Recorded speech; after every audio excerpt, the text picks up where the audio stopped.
First things first, all of these firearms have been cleared off camera and there is no ammunition in the area. So you want to shoot accurately and consistently. People put a lot of effort into tuning their triggers to perfection in pursuit of that goal. I'm certainly one of those people, but I've learned that equally as important is how you hold the gun. The right grip will make or break your ability to control the trigger without disturbing your sights, your ability to shoot at speed, and your ability to manage recoil. There are a few key factors here: technique, grip shape, and grip material and texture. We will touch on each of those briefly, and then we'll talk about why we're really here, which is this is a long-term review of the various offerings from LOK Grips for the Walther steel frame guns. Technique is complicated. What works for me may not work for you. If you want to have a master class on this, there are instructors and online content that will help you far more than I ever could. I've been rebuilding my technique over the last 7 months with a combination of in-person instruction and videos on the matter. The main takeaway I feel comfortable sharing is that the gun should definitely not be moving within your hands as you shoot. I see this on a lot of less experienced shooters, and even many experienced ones, myself included, until I put a lot of effort into fixing that. The grip shape defines how your hands will be able to contact the gun, where the gun will sit in them, and where your fingers are in relation to the trigger and the controls naturally. It also impacts how much surface area your hands have to make contact with the gun. Our hands are all as unique as we are, so there's truly no one-size-fits-all. When it comes to texture, it's highly subjective. Some people prefer smooth, contoured wood. Others some light checkering. Some like intense stippling, grip tape, you name it. An aggressive texture can roughen up your hands and punish you for your technique failures. The material the grips are made out of is a big factor too. Not every material has the same weight, feels the same when dry versus wet, or handles heat or cold the same. When I first started shooting in competition, I was using a polymer framed gun. For the time, it had a reasonably good texture, and I didn't modify it at first. Eventually, I moved to the CZ Shadow 2 platform, and some people that I knew turned me onto a company called LOK Grips. They made some really nice grips for the CZ platform, and I settled on the Palm Swell Bogies texture panels. I fell in love right away. The grips were light, which helped me make the weight limit, which used to be a lot lower, for USPSA carry optics. But more importantly, I loved the aggressive texture, the shape, and material properties. From that point on, I put locks on my other CZs, and when I switched to the Walther Q5 steel frame, when that came out, I basically started refreshing the page on their website in the hopes that they would make grips for this. On the Walther steel frame, the back strap of the gun is part of the grips, much like you'll see on this classic Walther PPK design that dates back 90 years, wrapping all the way around. So you couldn't just make a side panel for the grip like you'd see on a CZ, a Tanfo, Beretta 92, 1911, or similar guns that LOK makes grips for. I knew this complexity would probably make things take longer to develop, but LOK came through. In fact, they were the first to market with grips for the steel frames, even beating Walther's own alternate options by at least a year. They were also the first to come out with an alternative grip shape, and more recently they added brass grips to their lineup, after USPSA raised the weight limit to a somewhat impractical 59 ounces. So I have to admit that while I liked the first revision of the grips that came out for the steel frame, I didn't love them as much as I'd hoped to for a few reasons that I'll talk about as we dive into the ones in this review. That was then, this is now, and things have definitely changed for the better. This is a company that I think clearly listens to the voice of the customer. A few months ago, they reached out to me because they'd seen my videos, remembered that I was a repeat customer, which I think is pretty cool, and they wanted me to give their improved designs another go. I accepted this offer, of course, wanting to put these through their paces thoroughly and see how well my issues had been addressed. And here's my disclosure on how the grips you will see today were sourced. There are 4 sets. LOK sent me a set each of their improved standard profile G10 Bogies and thin profile G10 Bogies as a review sample. In exchange, they asked only that I review the grips, tag them in some pictures, and that I not mess with the colors too much on Instagram so people could get a good idea of what the colors actually look like, because they usually use social media as a guide when purchasing. They explicitly told me that I was allowed to say absolutely whatever my actual opinion is of them, no stipulations, no approvals. I love this approach. It tells me that they are both confident in the product and an honest company that lets the results speak for themselves. So that's 2 sets. Those 2 sets are not the only ones you're going to see in this video. You see, I've also got a set of the aforementioned brass grips, which they had slightly customized for me, and a set of their checkered textured standard profile grips. I paid full price for the brass grips about a year ago, and extra for the customization. I picked up the checkered grips as part of a trade, and they had been purchased at retail price by the previous owner a few months ago. We're going to pop over to the bench and take a look at all these variations, talk about them in general, what's changed as they've iterated on the products. I'll talk about shooting with them over the last several months. Then we'll come back and wrap up with my likes and dislikes for each, and my final thoughts. So I was actually about 2/3 finished with this script, and I'd filmed a part of this review.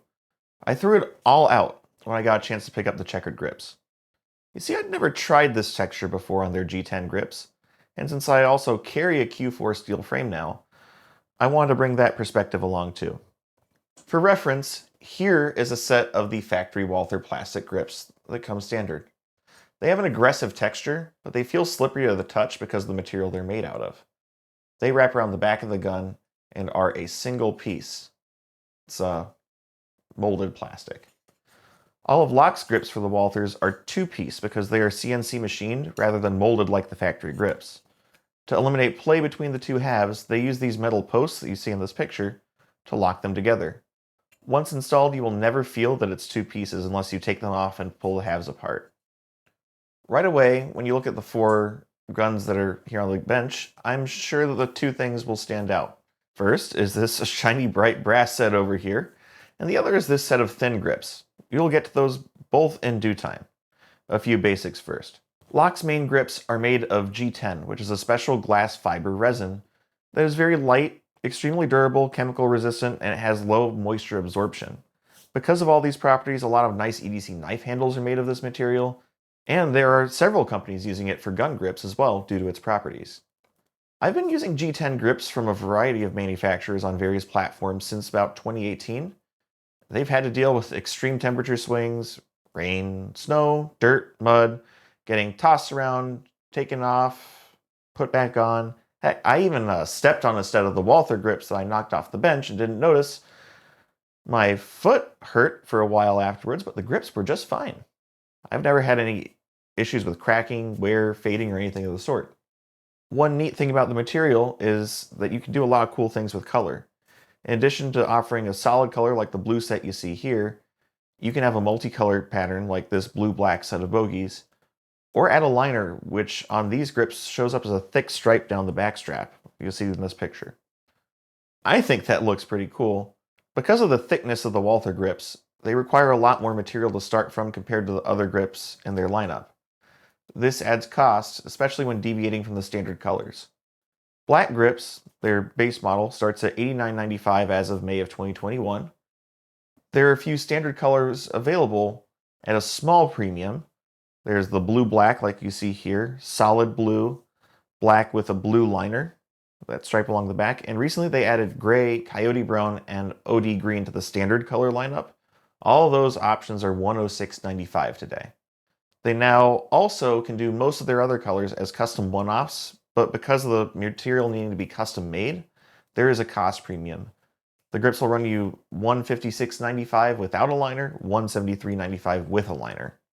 If you need a specific color to make your look work, you now have the option. Now the colors don't fade either. As the grips get dirty or wet, they'll lose some of the brightness temporarily, but you can have them back to looking the same as new in just a couple minutes. These grips had all been used without cleaning for months, indoors and out, with residue from grip enhancer lotion from practice and matches all over them. I pulled them off, I followed the instructions in the video that'll be linked somewhere around here. I worked on it for a bit with some Dawn dish soap and a scrubber. I rinsed it, I dried them off, then I took an old clean toothbrush I save all my old toothbrushes for gun stuff, threw a little bit of Hoppy's gun oil on it, scrubbed it in, wiped it down until dry, and you can see the color difference in this picture between the grips after just cleaning versus cleaning then oiling. You can probably skip the cleaning half of it most of the time and just do the oil rub down. Having owned or tried many brands and types of grips, the Bogies texture from LOK is by far my favorite for range or competition use. The Bogies are so aggressive that they can have some disadvantages for concealed carry, namely roughness on the skin and accelerated wear on your clothing. Now, I don't have enough experience carrying Bogies to confirm the clothing wear in the long run, but I can say that at times you will feel it on your skin. The thin profile is thinner in two different ways. First, if we compare the backstrap, clearly there's a pretty big difference from the OEM grips or their standard profile. While the backstrap is evocative of the 1911, I like to compare the overall size and feel to some of the compact double-stack 1911 or 2011 style guns that are designed for carry, like the Staccato C series from the company formerly known as STI, Wilson Combat's EZC X9, or the Bull Armory SAS-2 Ultralight, to name a few. Second, the finger grooves on the side are gone, so you have a nice flat side. So I mentioned earlier there was some stuff that I didn't love about the early versions of these grips. There were two grip gripes, if you will. First, the Bogies texture on them didn't feel as aggressive or sharp as I'd been used to on their grips on my CZs. I really like a coarse texture that bites into my hand, and I wasn't getting that on the first generation. This isn't something that's going to show up on video, but I can tell you that this has been drastically improved, and I am quite pleased with the texture now. In fact, I think it's even more aggressive than the ones I had on my Shadow 2s and Checkmate. I also know that that's not just because they sent me review samples, because I tried some other ones that people purchased recently, and it was the same experience as the ones I've got on the guns right here. Second, the texture on the backstrap was far too slick for my preference. I think the best word to use is ribbed rather than texture. This may be less of an issue for some folks, but for how I grip the gun, it was a pretty important contact point. Compared to the front strap on the frame, or the back strap on, say, a CZ or 1911, it felt far too smooth, and the direction of the ribbing being horizontal meant the sliding would be left to right, causing inconsistent support of the gun. You can pretty obviously see the change they made. The Bogies texture now wraps all the way around the back of the grip. Once my hand is on the gun, it doesn't slide around. Period. I've had these new ones for over 3 months and put somewhere in the neighborhood of 6,000 to 8,000 rounds through the guns with the new thin and standard Bogies designs, doing everything from slow fire group shooting to speed shooting practice to actual matches. This is the real game changer for me. They solved the issue in the best way that I can think of. So partway through this testing period, I snagged this set of Checkered grips in a trade, and I figured those would be good to try out on my Q4 steel frame for carry. After shooting with them for a while, though, I was surprised with the results. Most definitely the texture is more comfortable against the skin than the Bogies, and therefore it is more comfortable for carry. But I found myself really enjoying shooting with this texture, and I decided to put it through its paces for competition use as well. I ended up switching them onto my practice gun for several weeks, and I even tried a local match with them. My caveat to what I'm going to say is that the checkered texture testing was under pretty good weather conditions, but I was quite pleased with how I shot and how the gun felt with those grips. I still give an edge to the Bogies, but it isn't as open as shut as I thought it would be. This being said, I do think the Bogies' advantage over the checkered will be more pronounced when the weather gets hot, your palms are sweaty, and especially in rainy or humid weather. The bite of the Bogies, combined with the water resistance of G10, have always given me confidence in my grip, even when I'm forced to shoot in the rain. I have experience with this with even the prior iterations of their Bogies, as well as on the CZs, and I am confident that the new revisions will be equal or superior to those experiences. Now we come to our big brass friends over here. For those wondering, the customization I had done was this relief cut around the mag release, which allows me to use a low profile extended mag release. The brass grips look flashy, and if you can't tell that I like flashy, I don't know. But more than that, they are heavy. They make this in a standard and a thin version. The standard profile weighs in at a solid 9 ounces. That's roughly 25% of the weight of the empty gun. The thin version of this is a little slimmer at 8.25 ounces. It's got a checkered texture, but it's extremely aggressive compared to what you might think when you hear the word checkered. Brass is inherently going to be a little more slick than the G10, so this aggressive texture is quite welcome when you do the whole shoot the gun bit. When the USPSA weight limit got raised last year, I was all over it. So the reason I bought them was actually going to end up being the reason why I don't use them much now. The Q5 steel frame is a really heavy gun. Heavy steel construction, long slide, and a full-length dust cover to put lots of weight in the nose to combat recoil. One impact of the brass grips is they do actually balance the Q5 steel frame to a much more neutral center of gravity, right about here, which feels more comfortable. When I'm swinging around this gun with a loaded 140mm magazine and the brass grips, that's over 61 ounces. Yeah, that's just shy of 4 pounds. Outside of the shooting, I'm going to spend much more time walking around with that gun in the holster than I do actually shooting it. After my first couple of matches, I was getting tired and uncomfortable with that much weight on the belt. I'm average height, below average athleticism and muscle mass.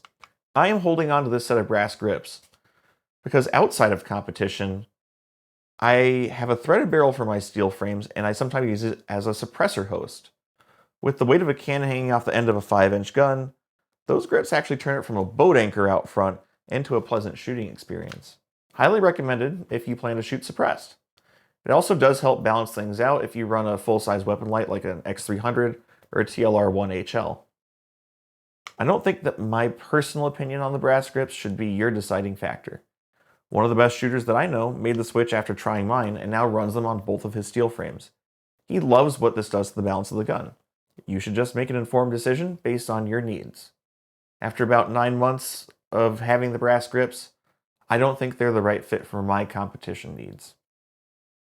What about thin versus standard profile grips? I've tried the thin grips before, and I really wanted to like them better because I have short, stubby little fingers. So this would in theory give me easier access to the controls without breaking my grip, more flexibility in my trigger pull technique, and so on. I've definitely had much more success the second time around, in part because my grip technique has improved so much. But despite my smaller hand size, I actually prefer the chunkier grips of the standard profile for the extra surface area to contact with my hands. So for competition, I think I still like the standard profile better. I have shot with lots of folks who prefer the thins, including some junior shooters, some female shooters, but also plenty of guys who just prefer to not have that hump at the back. Something I didn't expect to change my opinion, but did, while I had the checkered standard ones on my competition guns, I threw the thins on my Q4 here. I had two conclusions after shooting that combination a fair amount. First, I actually really like the thin profile and the kinds of shooting I'm doing in defensive training, coming from concealment, shooting from compromised positions, one-handed shooting, and the like. Secondly, the much less front-heavy Q4 steel frame is noticeably easier to control compared to its big brother with the smaller grip surface area of the thins. I am going to continue to experiment with both options on the Q4 to figure out which profile to stick with for long-term for carry. So what's my final conclusion after I've been shooting with these for several months and thousands of rounds? LOK grips are a huge improvement over the factory grips. LOK grips are my preferred option for the Q5 and Q4 steel frame guns because I know for a fact from experience that they will perform well in a wide variety of conditions. I am totally won over with the product improvements they've woven in. The new revision of the Bogies is my favorite texture for competition and range use. Or if you generally like an aggressive grip texture. If you prefer something a little more subtle, or for concealed carry, the checkered texture is going to be my recommendation. And that set, or at least this texture, is going to live on my Q4 steel frame long term. The grip profile is highly personal, so if you happen to know someone with a set of the thins, see if you can try them out in live fire. If not, I think that if you feel a 1911 or 2011 style gun fits your hand really well, and you like the flat backstrap, the thins will work well for you. If you feel the gun is too front heavy for you, prefer the heaviest gun possible, or want to use this gun with weapon mounted light or a suppressor, brass grips might be a good option. The texture is quite aggressive, and you will feel very confident in your grip. Just do a complete analysis of your needs versus the pros and cons of the added weight. Across the board, I think these grips are one of the best investments that you can make in upgrading your Walther. And if you have a CZ, a 1911, Tanfo, Beretta, you should look at their options for those guns too. No matter what you're doing with the gun, you gotta hold it. So you might as well make that the best possible contact area. If there's one suggestion that I have for the folks at LOK, and they're probably sick of hearing me say this, it's around adding more profiles. When I shot their grips on the CZ platforms, I preferred their palm swell version. Now if you've shot a CZ75 series model with the rubber grips, with the hump, that's the sort of profile I'm talking about. Despite my short fingers, this gave me a ton of surface area to contact the gun with my palms and put my fingers in the right spots to hit the controls. In my opinion, they feel like they're kind of molded to your hand, and I would love to see something similar for the Walther platform for my match guns. I think this would also help a lot of people who have bigger hands and feel the Walther is too skinny and too short for them because of how it would change where the parts of their hands land on the gun. If they ever come up with this design, I will fight anyone who tries to get between me and the first set that rolls off the line. A final disclosure. During the course of this testing period, unrelated to the review process, LOK also offered to sponsor me for the 2021 shooting season. I accepted this, again on the condition that I will continue to offer an unbiased opinion on my channel. This is a product review after all, and one that I've been collecting data on for over a year before they even approached me to try the new stuff. So hopefully you'll see that I'm not pulling punches in this. I chose to accept that opportunity to represent them because I believe in their customer service, their product offerings, and contribution to the industry, as well as their responsiveness to the customer, and because they did not shy away from my desire to be honest and unbiased. I will not represent a company on social media or at a match that I do not believe in, and I would not choose to use equipment or products if I felt it would compromise my performance. I may not be a USPSA Grandmaster yet, but I take pride in my shooting. And, in case you hadn't noticed, I've got them on my carry gun, so I trust them with my life. I hope you enjoyed this video. I am happy to answer any questions via the comments below or via direct message on social media. You can find me as @HDShooting on Instagram. I don't know how I got that one. My Facebook page is named the same as the YouTube channel. Links to both are in the description. If you liked the video you just saw, you're a human being with your own free will and can choose to click the thumbs up and or subscribe as you see fit. Give me feedback in the comments or drop me a message. I want to know what you like, what you dislike, what you want to see more or less of, and new things I should think about doing videos on. I know I've been short on new content the last few months. I've been pretty busy planning and subsequently replanning my wedding courtesy of this current worldwide situation that we're in 2021, and the big day is coming up very soon. The interest you've shown in my content made me consider taking this process far more seriously than I ever imagined. I've been tough on myself wanting to put out the best quality videos that I can, so I've discarded a few attempts. I've also upgraded my setup significantly. I've got a new camera, a new light, teleprompter, you name it. Hopefully this leads to a better viewing experience. And there's more content coming post-wedding and honeymoon, I promise. Thank you for watching. Always follow the rules of firearm safety, and I will see you in my next video.